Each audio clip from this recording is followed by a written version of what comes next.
Alors que la CPI a ouvert mardi une procédure pour crime de guerre contre le chef rebelle Joseph Kony, en Ouganda, les victimes espèrent que cette première étape débouchera sur un procès pour que justice soit rendue. Joseph Kony est accusé de 39 chefs d'accusation de crimes de guerre et de crimes contre l'humanité. Le chef fugitif de l'armée de résistance du Seigneur a terrorisé le nord de l'Ouganda pendant des décennies. Les victimes directes, les personnes qui ont perdu la vie, celles qui ont perdu des membres, leurs terres et leurs moyens de subsistance sont directement concernées et investies dans cette affaire. Pour elles, il s'agit d'une quête de justice qui leur échappe depuis très longtemps. Elles croient que justice sera peut-être rendue, que Joseph Kony sera peut-être un jour retrouvé.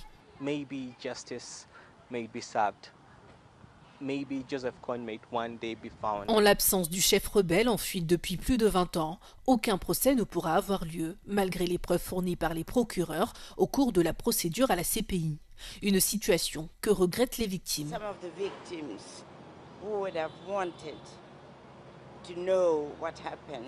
Certaines des victimes qui auraient voulu savoir ce qui s'était passé, obtenir justice sont mortes, d'autres ont abandonné. C'est pourquoi j'ai commencé à dire, comme on le dit souvent, que justice différée est justice refusée. Cela aurait dû avoir lieu bien plus tôt.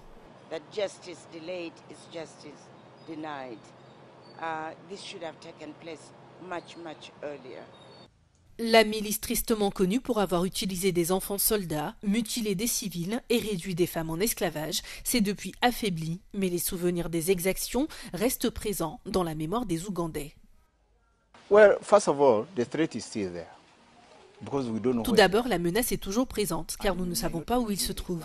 Et nous ne pourrons même pas donner le nombre exact de personnes impliquées.